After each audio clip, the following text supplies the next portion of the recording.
Salut à tous, bienvenue dans les brèves de l'écho.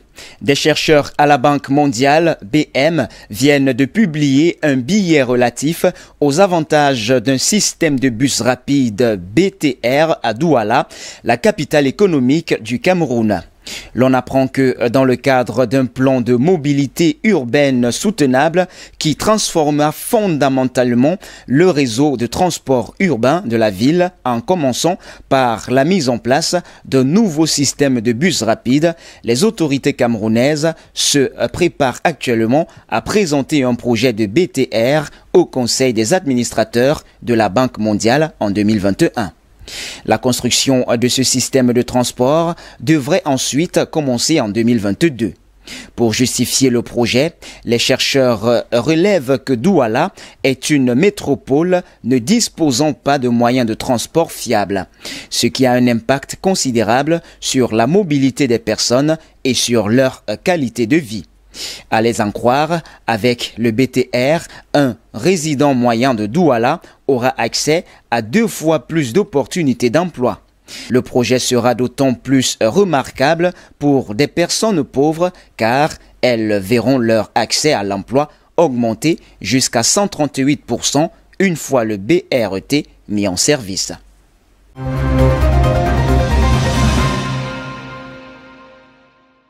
Le directeur général de la Société nationale de raffinage Sonara, Jean-Paul Simongone, vient de lancer un appel d'offres restreint en vue de la réalisation de l'audit global des travaux de la phase 1 du projet d'extension de l'unique raffinerie de pétrole du Cameroun. Seulement 2 entreprises, toutes de nationalité française, sont invitées à participer à cet appel d'offres dont la date limite de dépôt des dossiers de soumission est fixée au 25 septembre 2020. Il s'agit des cabinets Performance Plus Innovation et Axine Stratégie Consulting. Selon l'appel à manifestation d'intérêt ayant donné lieu à la préqualification de ces 2 cabinets. La mission d'audit a pour but d'éclairer la Sonara par l'explication détaillée et documentée des écarts entre les prévisions et les réalisations, tant en ce qui concerne les réalisations techniques qu'en ce qui concerne l'allongement des détails et l'augmentation des coûts.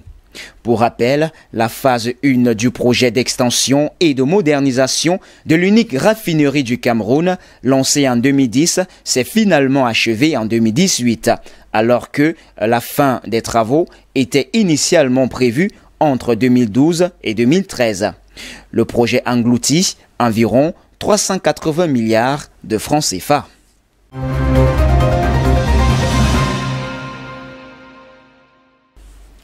Selon le document de stratégie du Bureau national de mise à niveau, le BMN, des entreprises qui a été brièvement présenté au cours d'un séminaire de formation à l'intention des journalistes camerounais organisé du 10 au 21 août 2020 à Kribi, cet organisme a besoin de 65 milliards de francs CFA pour réaliser des objectifs sur la période 2021-2023. Cette enveloppe permettra de mettre à niveau 600 entreprises au total, précisent les responsables du BMN qui attendent encore la validation de ce plan stratégique triennal par le gouvernement. De même, il est attendu de l'État d'octroyer définitivement un statut juridique au BMN afin de permettre que cette structure se déploie avec plus d'efficacité dans le dispositif de compétitivité des entreprises et de l'économie camerounaise. La mise à niveau ne dispose pas encore d'un code juridique et réglementaire propice.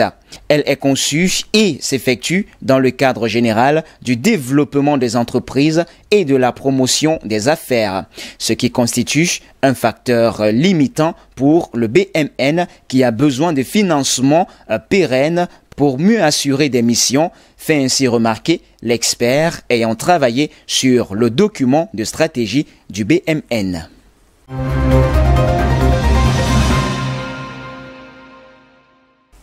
Dans la perspective d'établir de nouveaux types de contrats en 2021, plusieurs réunions ont eu lieu entre le 25 février et le 19 mai 2020 entre la Société nationale des hydrocarbures, la SNH du Cameroun, et le franco-britannique Perenco.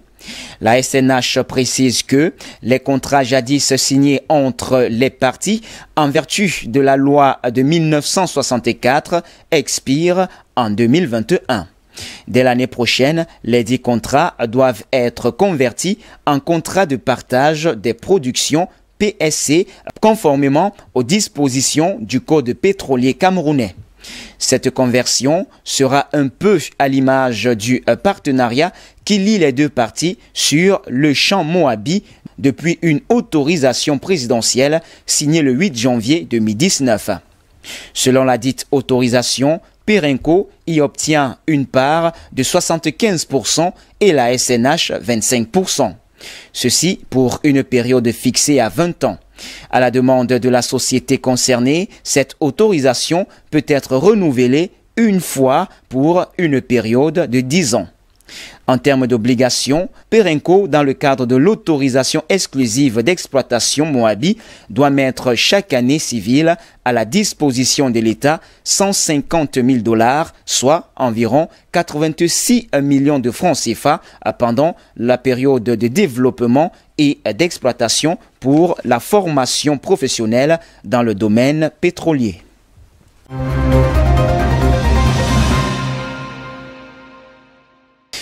Et puis on va sortir avec cette nouvelle importante. La Fondation Interprogress, mandataire du gouvernement du Cameroun pour l'organisation du Salon de l'entreprise de la PME et du partenariat, en abrégé Promote, annonce que la 8e édition de ce grand rendez-vous des affaires se déroulera du 24 avril au 2 mai 2021 au Palais des Congrès de Yaoundé, la capitale camerounaise.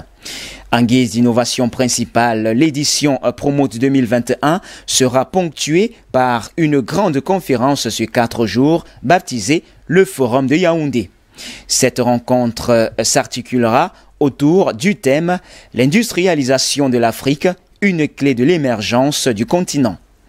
Lancé donc en 2002, le Salon Promote, qui enregistre souvent jusqu'à 1000 exposants, est très vite devenu le plus grand rassemblement économique en Afrique centrale, selon ses promoteurs.